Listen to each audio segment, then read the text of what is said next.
Hello and welcome to coverage of Grand Prix Minneapolis. I'm Marshall Sutcliffe in the booth with Jacob Van Lunen, and we are underway here in round number 14. Brad Nelson with kind of a weird record for Brad, honestly, 10-1-2. How did that happen? He's got 2 draws, and then Ben Alm on the other side of the table sitting at 11-2. Jake, I'm going to put you on the spot here. If you don't know the answer, that's fine, because I certainly don't. What does a top 8 look like if you're sitting on 10-1-2? Like, does he win and he's in? I don't even know. I mean, I'm assuming so. I haven't looked at standings, to be okay. honest. Yeah, well, we haven't got standings over here. And, but it's a lot of that comes down to how many people were in the tournament, how many people are just going on a streak. I just feel like 2 draws is a pretty big detriment. Absolutely. I mean, it's definitely not where you want to be. Okay. Well, we got that out of the way. Earlier, Melissa was talking about the time she day 2'd in Valencia in the 10-round day 1 by going 6-1-3. Wow, okay. That's a weird record, too. Brad's in 16th place in the standings coming into this round. 2 more rounds. Right, this one and the next.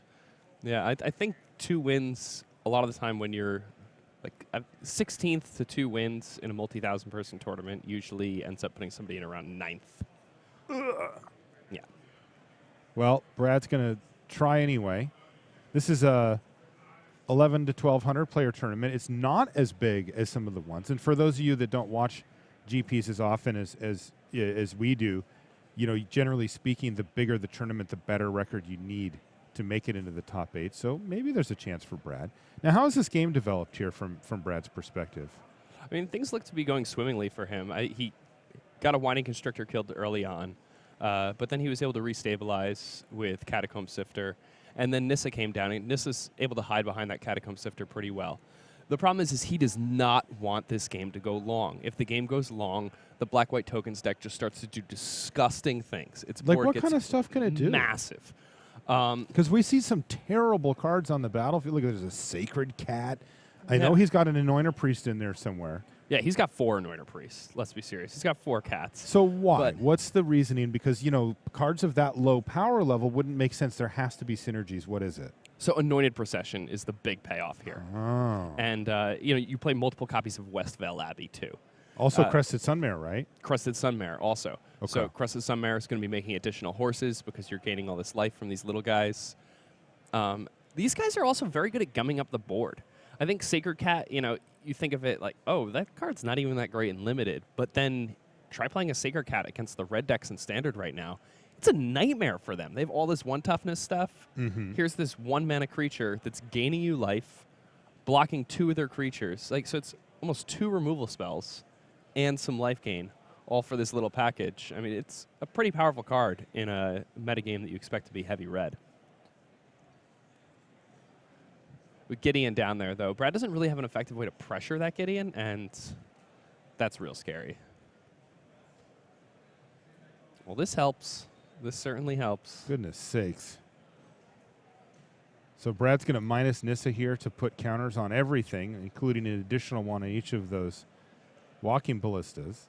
Now, something I really like about the way Brad has been playing this deck as we watched him throughout this weekend is the way he uses his Walking Ballistas.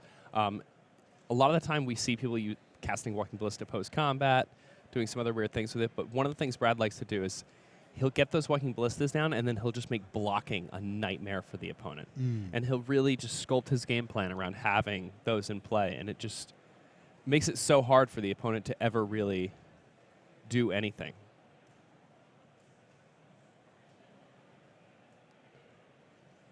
Okay, shoot a cat.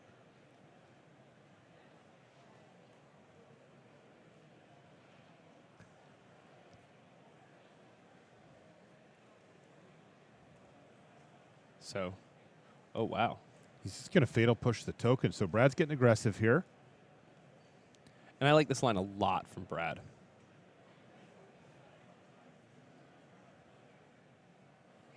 Doing so, he gets to get this Gideon off the table. He gives himself a huge board advantage.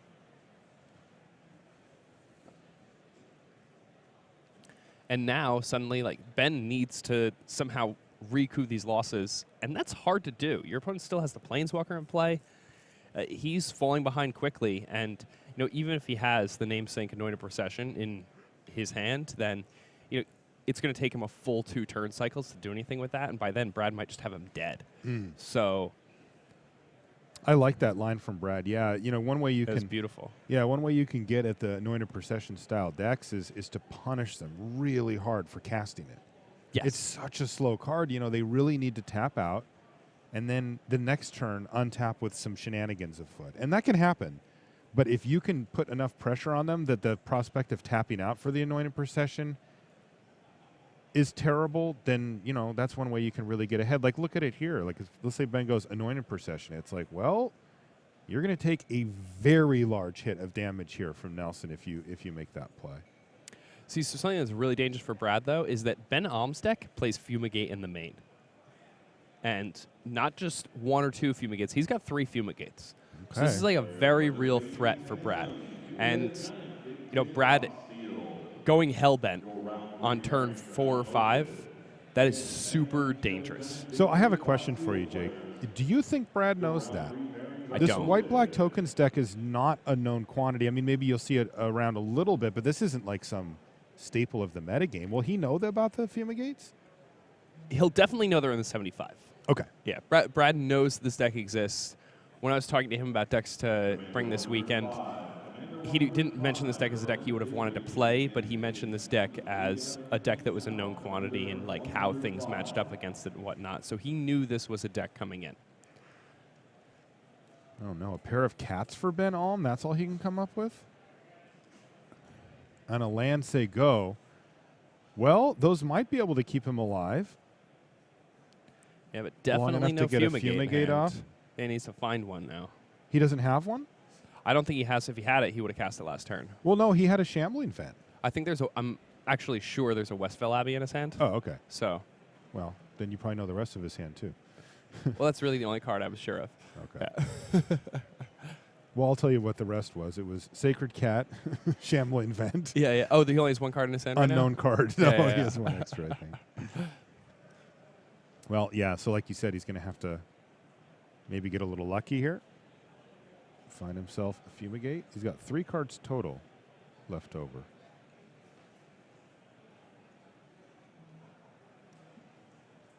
Yeah, so choosing not to minus this Nissa before the attack.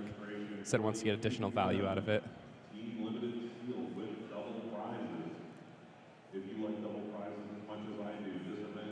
Yeah, so Ben has these cats to block with. Brad putting him in a little bit of a bind here.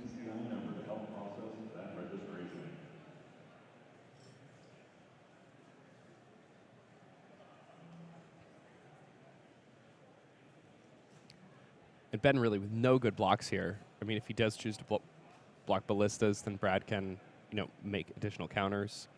It's just kind of nightmarish.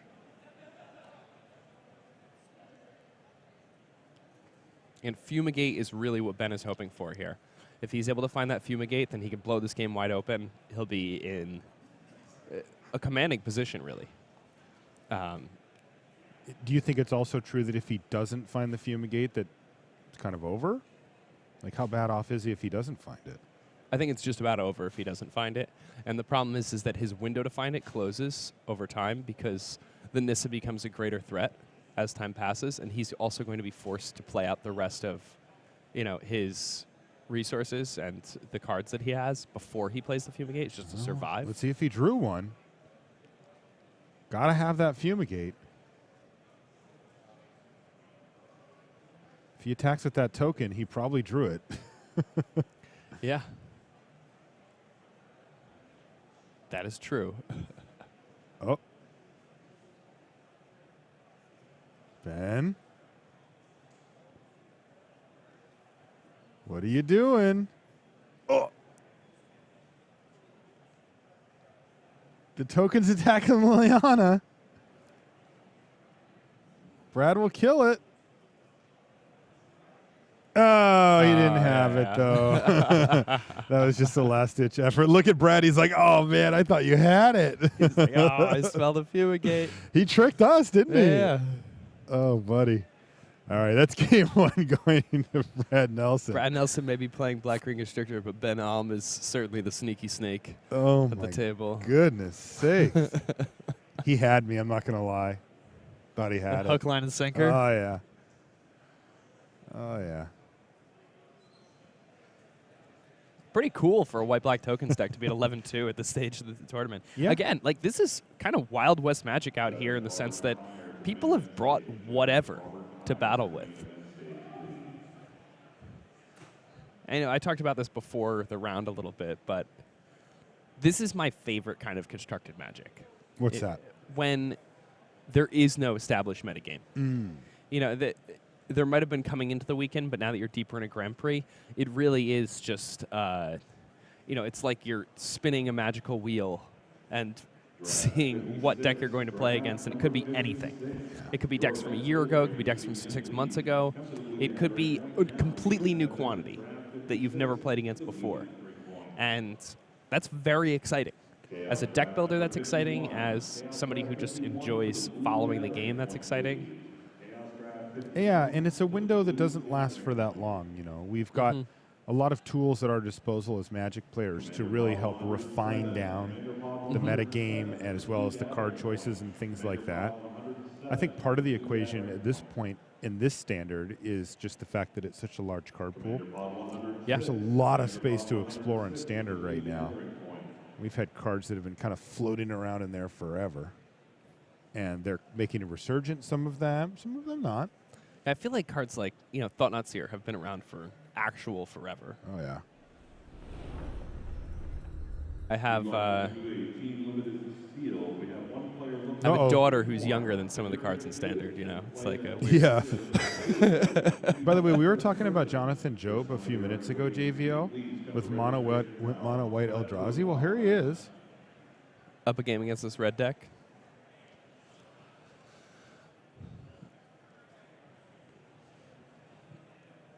Just trying to stabilize a bit. If he's given the opportunity to block here, I'm sure he will. And that's something a lot of people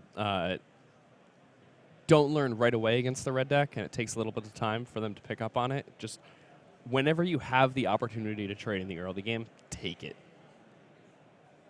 You do not get those opportunities often against this red deck, do you? No.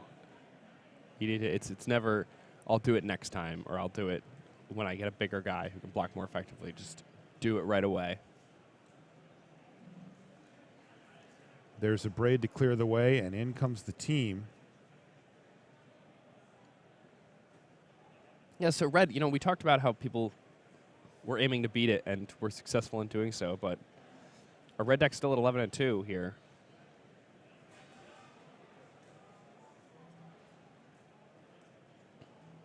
Inspector is a very nice card against the red deck. You know, we talked about that quite a bit this weekend also. Yeah, but it really is. Like, look right now. Great. You can just trade off for either of these creatures. Trades up, gives you the clue. Against things like Beaumont Courier or Village Messenger, it's just brutal. Sometimes, you know, that 1-2 kind of looks like a big wall. Jonathan's just going to go for the double block here. One for each creature. And I like that a lot. Got to maintain that life total. He is down to 11. And like you said, trades, sure. Yeah. Should he just let this trade happen too? He looks like he's considering sacrificing the Selfless Spirit to save the Inspector, but that would mean that the Kenra would survive. I guess it's dependent on what he has in his hand, but I think in most situations you just let them happen.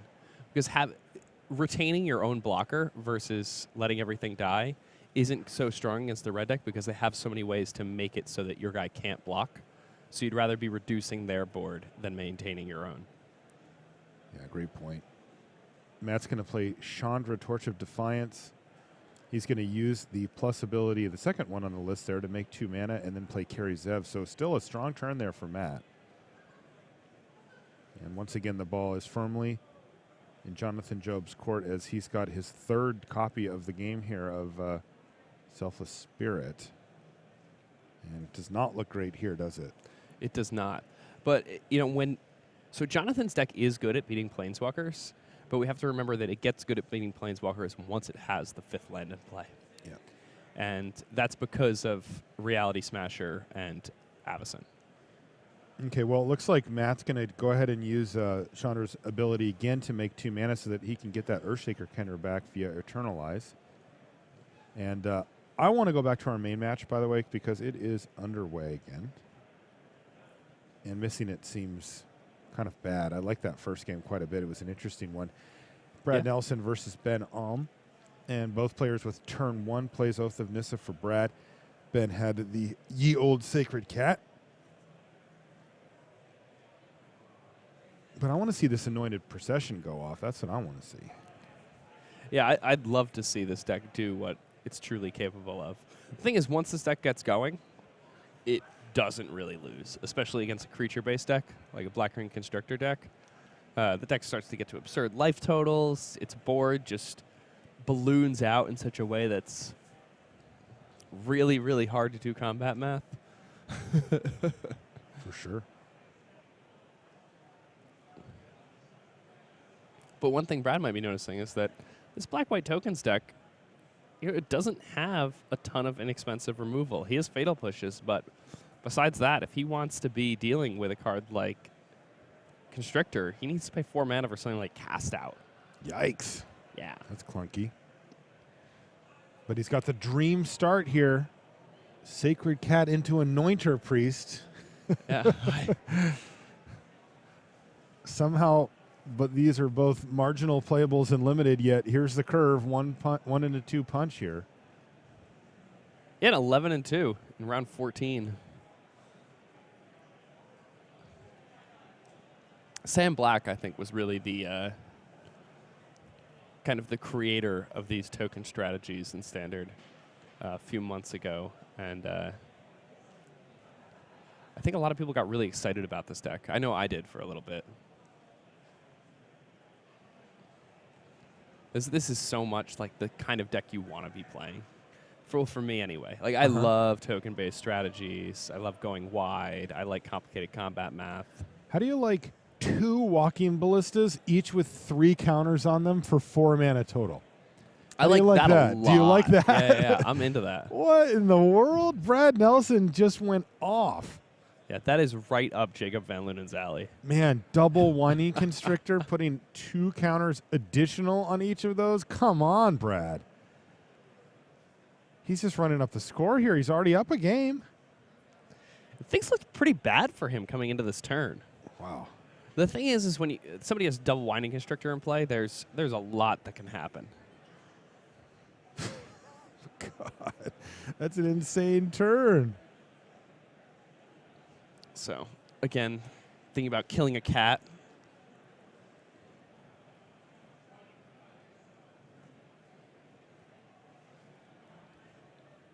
These poor cats. They do not last long. It's kind of like a grim scene. You know, this like robot construct firing a bullet at a cat. Yeah. You know? Yeah, it reminds me of Terminator or something. I think Terminator probably would have been a less popular franchise if he was sent from the future to kill cats, though. That's You probably know, true. rather than rebels.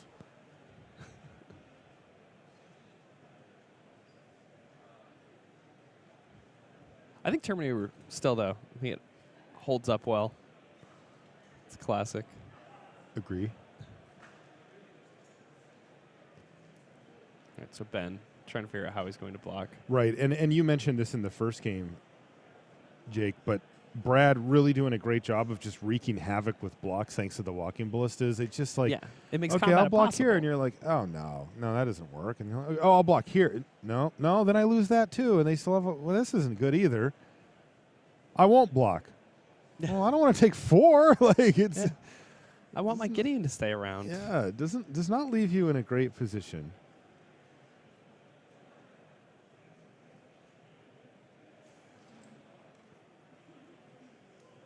So Brad says, okay, you can block this way. You lose your cat. You lose the other guy. And I'm going to cash in 4 of my +1/+1 counters here to make sure that Gideon stays off the board.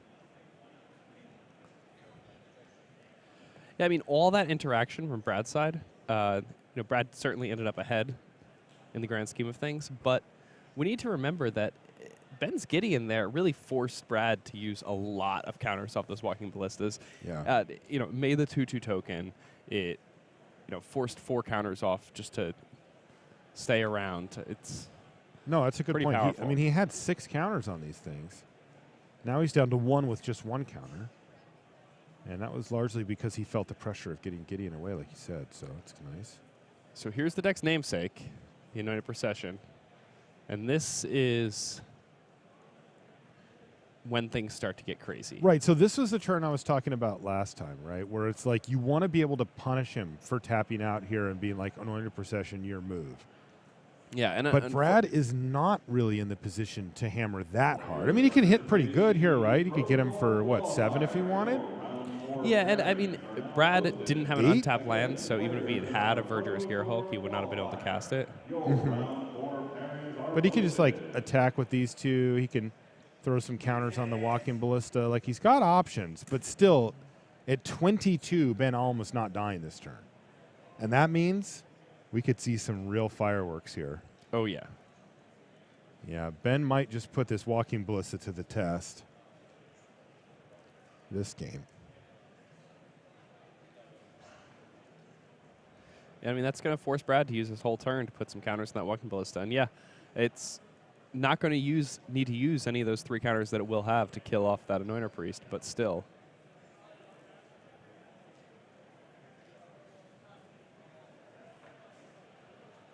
Next turn, Ben's going to get a ton of life.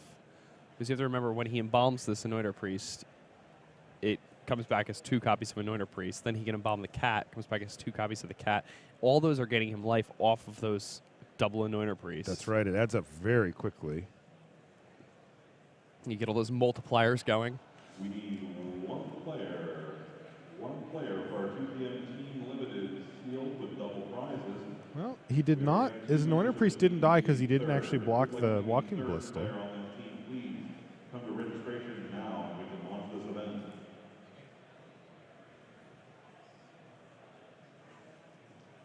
So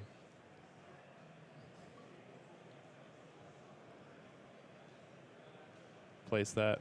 Triggers.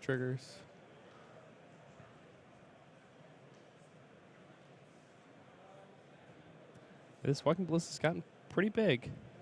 And I actually, in a lot of ways, like not killing the Anointer Priest. Because by not killing the Anointer Priest, you significantly reduce Ben's ability to Gain life. gain tons and tons and tons of life Yeah. with the Dublin bomb play. I agree. He does not want that Anointer Priest to be dead. It just turns into 2 of them. Oh, he's got Fumigate. Oh, wow. Oh, boy. Now we got a game here, kids, because that Yeah, is... this is just going to start getting crazy. Yeah, Anointed Procession into Fumigate against green-black, and now Brad Nelson is scrambling to rebuild some semblance of a board. He's going to play Oath of Nissa to find some action. Only able to find a forest there. Well, that's not too bad. Another Walking Ballista, but without the snakes, it lacks that big punch. And here we go. We're gonna get to see a chance. Yeah. We're gonna get a chance to see Ben Elm kind of go off, at least in the short term. And with some fortunate draws, he could really go nuts. Yeah, I don't think there's much Brad can do to get back into this game at all at this point. That And I know it Fumigate sounds was just a crazy backbreaker. because I mean, here Ben has no board presence whatsoever, and no cards in hand. But it doesn't matter because here we go, Anointer Priest, making a couple Anointer Priest. Trigger each other. Yeah, so he goes up to 19 there.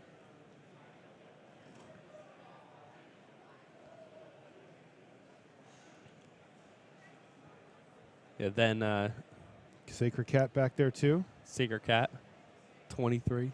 Oh yeah. Here we go. Gets real scary real quick. He's at 23 life.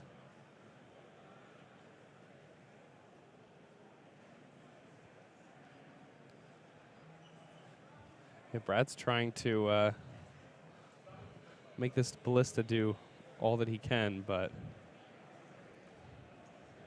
Well, It's actually maybe not that bad for Brad. Yeah, well, now that he's got the snake, the ballista might be able to keep up with some Yeah. of these. I mean, it's still really, really bad for Brad. The top of the library is so dangerous for him. Maybe you have to figure, like, Gideon makes 2 tokens now.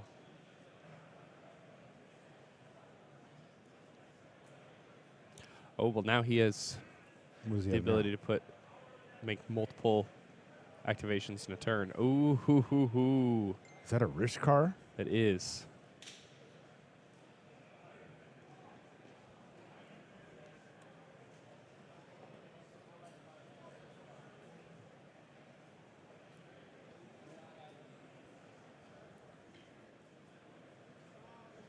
Yeah, Rishkar, really good follow-up to that snake there. And this is something that's cool about Brad's deck is I feel like Oath of Nissa has been removed from all these black-green decks over time because it's a card that doesn't do anything. It like stalls up your mana a bit. But something about these black-green decks is that your creatures combine well with each other in various types of like combos. And the ability to find those whining constrictors and put together those valuable creature combos, that's how you're winning a lot of your games, and that's how you get your synergies going, and Oath of Nissa really lets you put all that together. And that has certainly happened here. Look at this walking ballista. It was just on 2 a couple turns ago, and now all of a sudden, Whining Constrictor's really kind of blown it up. It's at 7. And just a Shambling Vent coming in? Yeah. I mean, Brad may just take it.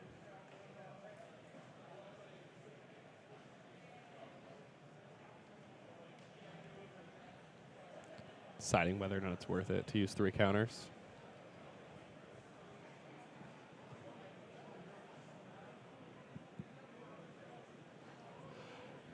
It's close. I think in a lot of ways, Commander 108, Commander 100. just taking the damage is good because you get the option to get it, then Zen Step, but you can set up that line for yourself.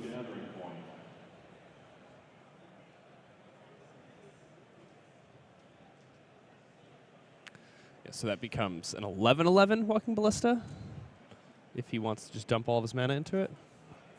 It's got to be tempting. Oh, absolutely. He did it. This one goes to 11. And he is going to be able to just mow down about anything. He's going to take down both of the Anointer Priests here. He just took out 6, so he says do 1, then 2, then 3, then 1, 1, 2, 3. And that clears the way. Wow, this Walking Ballista, Whining Constrictor, I think is this half of Ben's life total. Is this the 3rd of each of those cards that we've seen from In this Brad? game? Yeah, Yes. remember this is the Fumigate game. Oh, he's going Wow. to cast an Evolving Wilds, which is not a real thing. Extend the hand at Brad Nelson wing. It's 2 games to 0. We don't know exactly how well he's positioned right now for top 8, but he is 11-1 and 2.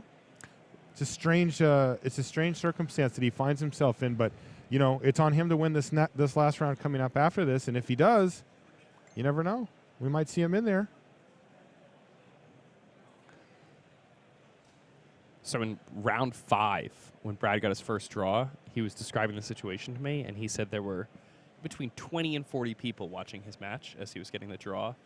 And he and his opponent both had opportunities to draw a removal spell, and if either of them did, they won the match.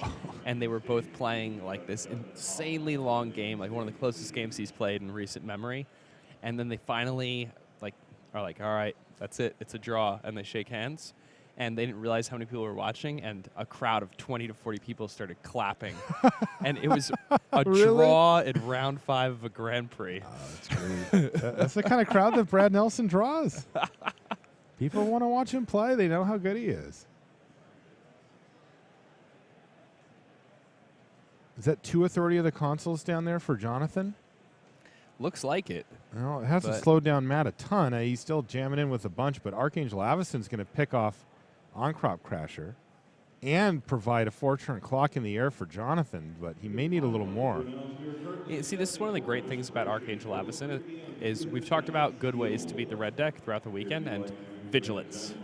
Vigilance is a keyword, is one of the least appreciated keywords in all of Magic. I think it may be the most underappreciated keywords in the history of Magic, but Against this red deck, it's great because you get to play offense and defense at the same time.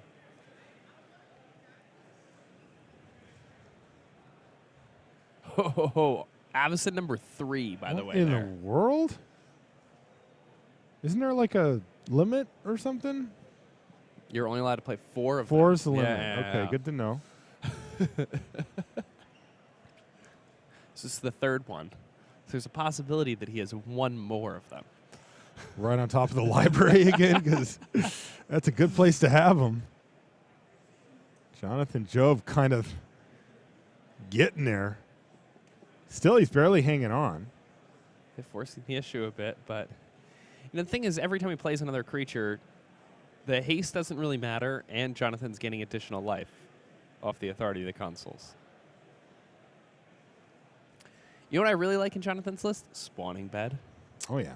That's Saw a that. real nice one when you get to enough mana and that red deck attacks you with all of its creatures.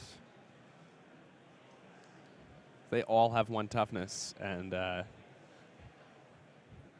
he was describing at least one situation where his opponent attacked him with everything, and even though he had can't block triggers to go on the stack, he didn't have an opportunity to use them because Spawning Bed was sacrificed after there was an opportunity to choose targets.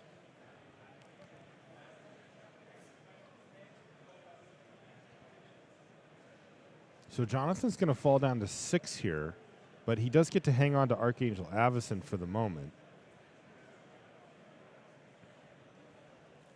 It's a bit of a scary spot here for Jonathan. It really is. Yeah, look at that. There's multiple copies of Ramanov Ruins for Matt.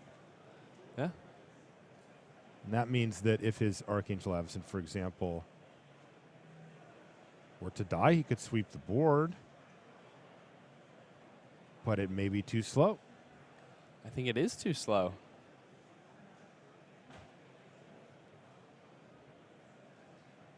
Ooh, shock you. That's it. It's got to be it, right? I think so. So that's the set in the squad. And that's going to do it. Matt Sikkink Johnson is going to take this match 2-1 and hand Jonathan his 3rd loss of the tournament, losing to the deck that he's supposed to do well in, right? Yeah, you know what card I've been least impressed with so far this weekend? Oh, I guess we're going to toss. Just tell now, me the but card. Authority of the Consuls. Yeah, for sure. All right, that's going to do it for our live action here for round 14. We'll be back with more after these messages.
Back to the booth here at Grand Prix Minneapolis. I'm Marshall Sutcliffe. This is Jacob Van Lunen, and we are working our way through the day here. Almost done with Swiss. We've got one more round coming up after this, but first, we've got some time walk magic for you. Let's take a look at Corey Baumeister. We just watched his brother Brad Nelson win in the feature match here. Now we get to watch him battle against Luke Goodwin, both players with a stellar record, 11-2, and decent chance that this is a win and in for top 8. If one of them can find a draw, I bet you they're in. So let's see how this one plays out. This is Black Creek Constrictor for Baumeister. You shouldn't be shocked about that. You saw Brad was playing it. I'm sure that there may have been a Facebook message between the two of them. Perhaps. Perhaps they play tested game in there somewhere too. As brothers, it's very rare that both Corey and Brad will be at the same Grand Prix and not be playing the same deck. I think Corey's deck is 72 of the 75 cards of Brad's deck. There are some small differences, though. Corey has some nice ones like Crook of Condemnation. Mm-hmm.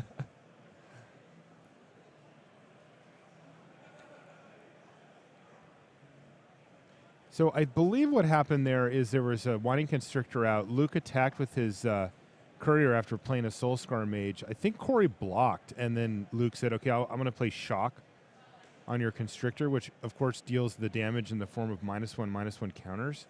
And then damage happens, it takes 1, and then it died. Is that what you're seeing here, Jake?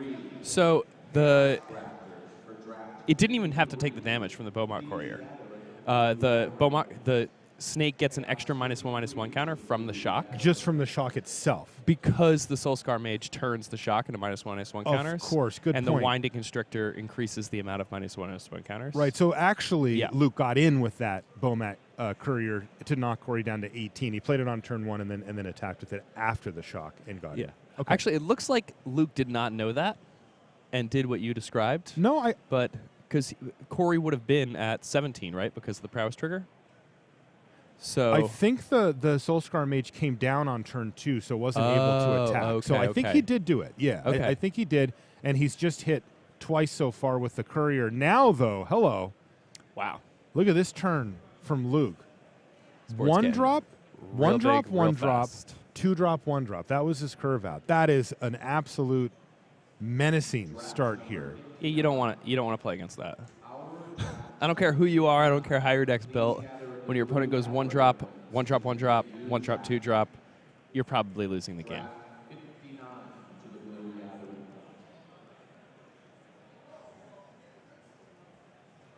All right, so Corey, though, he has this Harvester.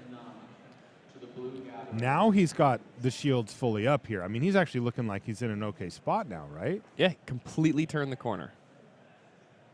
And at a respectable 13 life. Uh-oh, here's a Braid, though, for Luke. He's going to use that to destroy target artifact. He's going to target the Aethersphere Harvester, so it's gone.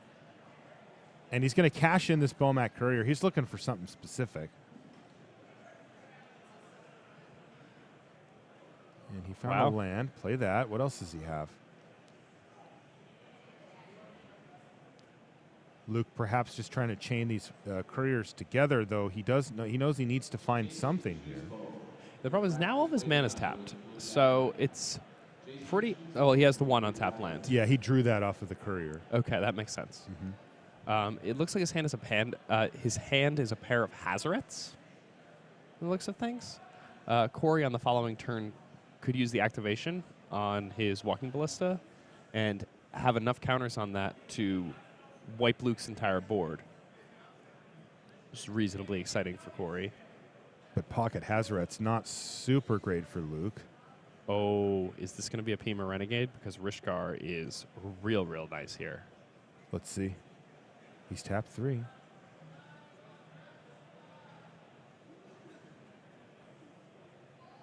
Also real nice here. Wow, yeah. So instead it's going to be a Nissa, but either way there's counters flying around. It had basically the same effect.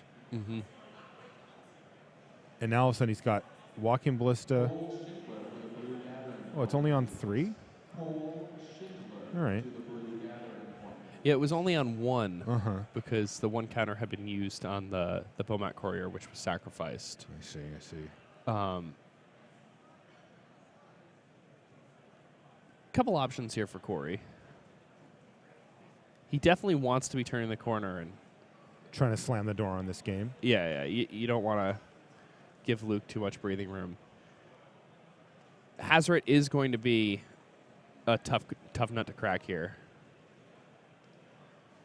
Yeah, we've got a very close game on our hands here.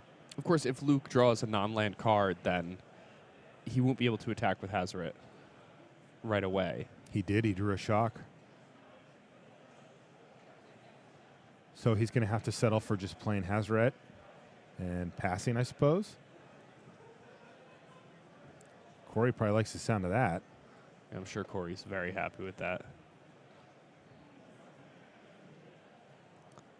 The other thing is nice here with Corey is he considering just using the shock right now on the ballista there?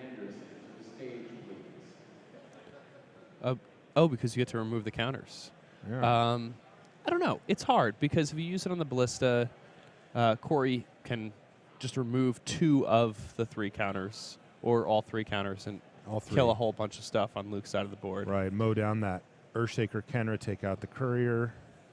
No, he's just going to go for Hazaret here. And I think that's the most efficient use of his mana. That's the play I would make in this situation.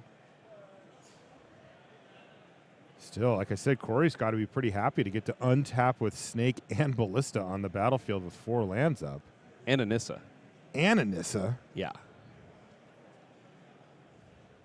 Pretty impressive. You know, all these cards kind of combo with each other also. There's not a single card in the mix here that's not all part of this, plan for Corey.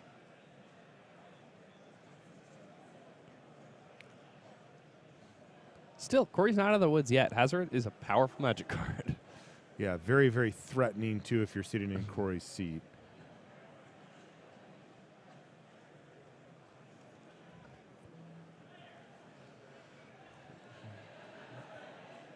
So here, Corey taking a page out of his brother's book here, using that Winding Constrictor to make combat virtually impossible for Luke there.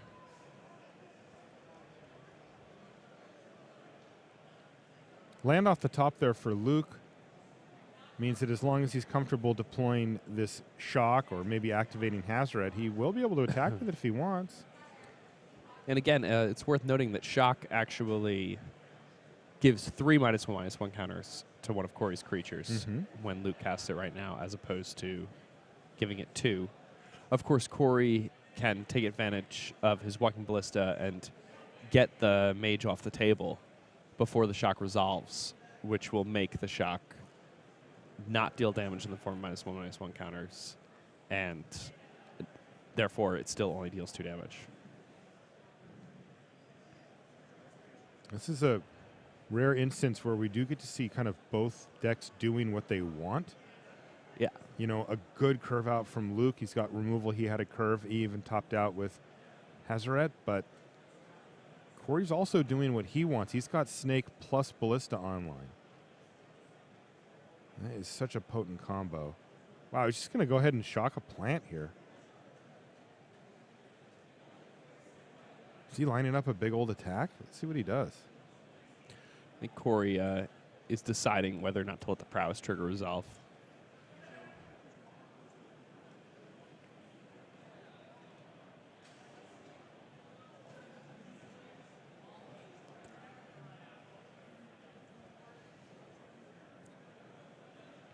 Yeah, that's precisely what's happening here. So knows if he uses 2 of these counters. He may need to just bite the bullet and take out the Ballista. Excuse me, use the Ballista to take out the Soulscar Mage, but no, he didn't. Wow, look at this. Luke shipping. Trigger on the stack for the Courier. This would be a fine time to ping that Courier if you're Corey.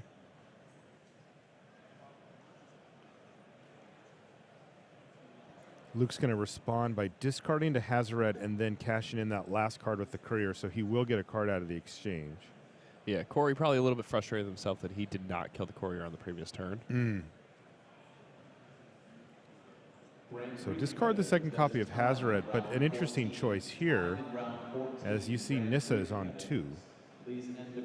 And I assume that Luke's going to Convenient. get the Nissa off the table because that makes an extra blocker every single turn. Right, and then he's going to go ahead and sacrifice the Bomat Courier, get that 1 card.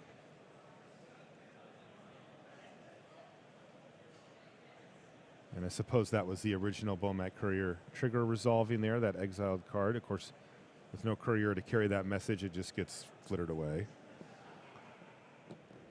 Like so many lost ravens.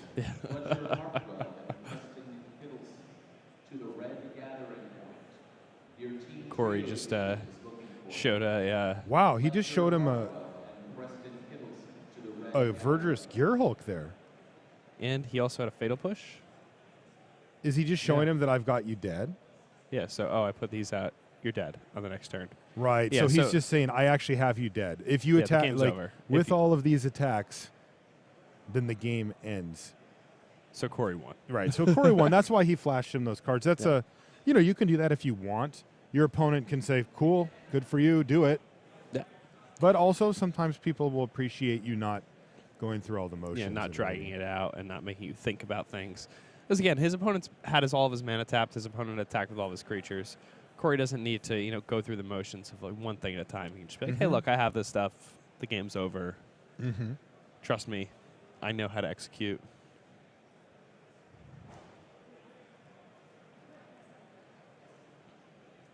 And his opponent's like, "Man, I lost with that draw. What kind of draw am I supposed to beat this kid with?" No kidding. Oh boy, did Luke mulligan a bunch here? Look at that. Oof. 3 cards left in his hand, Jake. That is not many cards. He's in a bad spot now.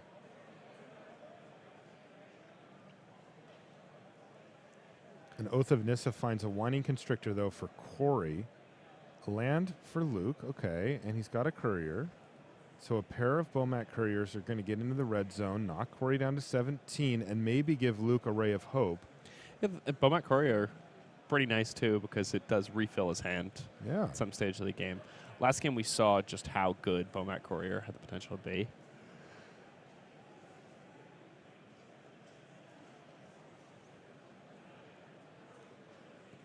I mean, think about it. Last game, he drew multiple cards off of those. And we've seen quite a lot of that too. This red deck empties out its hand, just picks him a new pile of cards with Beaumont Courier and continues to, sort of playing a go wide plan in addition to its normal plan of attack.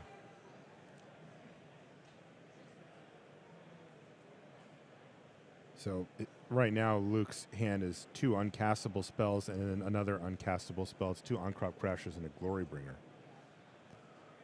These are exciting and big cards. Yeah, they are some of the more powerful cards that he's put in his list, but it may be Too late. time to just cash them in, huh? I mean, Yeah, I mean, he doesn't have a third land. yeah, just Even if he finds one, then he's locked into just playing one spell a turn for... yeah, he's just gonna have to the attack rest with of the both. turn. And here he goes, gets in there. One of them's gonna get blocked, the one with the 3 cards under it, and that really is just gonna kind of force Luke to activate. And yeah, Glorybringer and a pair of Uncrop Crashers go away.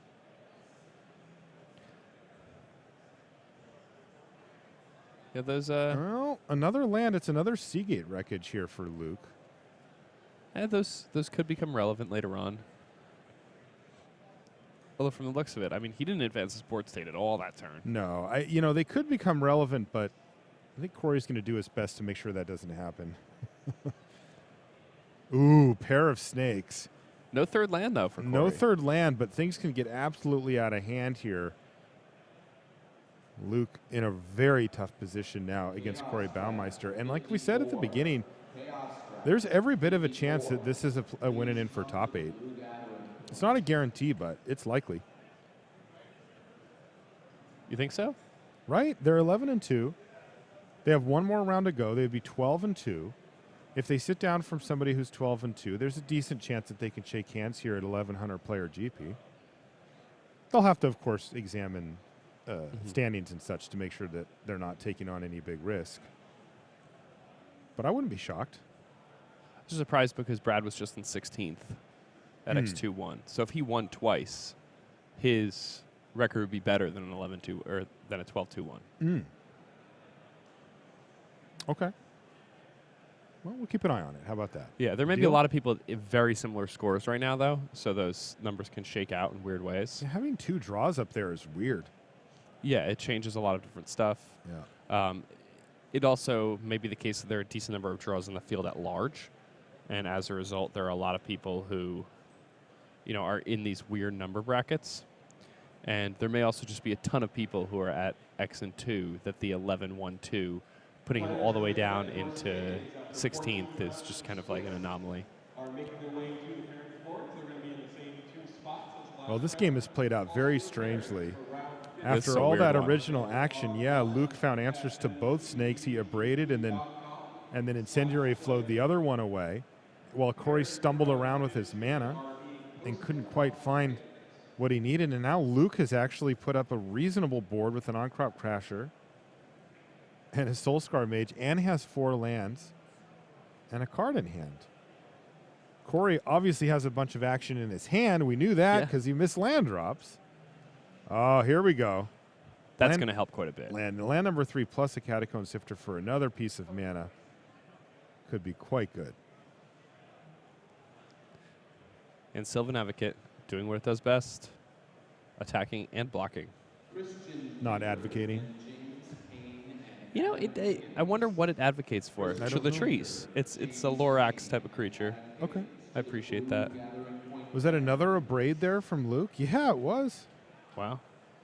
He just keeps chipping away at the board state here. And he will be able to activate the Seagate wreckage here. Looks like he didn't. Wow. And these games have been really close. Oh, yeah. One of the big reasons for Corey and Brad and people like Seth to have played this Black Green Constructor deck is because of how well they did against Red with the deck online this week. So Corey is pretty confident in this matchup coming in. We can be sure. Seagate Wreckage activation. That's a like pretty that. sweet kind of activation. You said it. You said, hey, man, you might be able to start activating it later on in the game if things go okay. Corey, again, didn't want to have that happen, but that is the way it played out.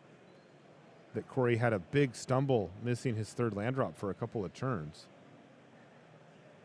Your future matches for round 15. I like the Brad Nelson, aggression here from Corey if he goes for it. Donald Corrigan versus Robert Patrick. Yeah, even though Corey's a little bit behind in the damage race at the moment, he has a better board. Absolutely.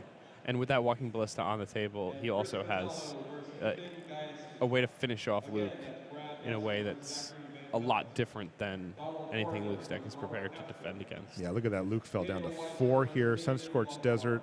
He can use that to finish off Nissa. He doesn't. He's going to play Earthshaker Kenra. And can Corey Baumeister get the job done here? Kind of feels like it. Wow. Make a plant. Oh, another Nissa. Put a bunch of counters up. Wow. Are we going to see Corey get in? He is. Wow. Look at that. So he's got one more round to go. Possible draw scenario. Possible he must play, but he's going to be live for top 8 going into the last round. Either way. That's going to do it for Time Walk here in round 14. We'll be back with more live magic just after these messages.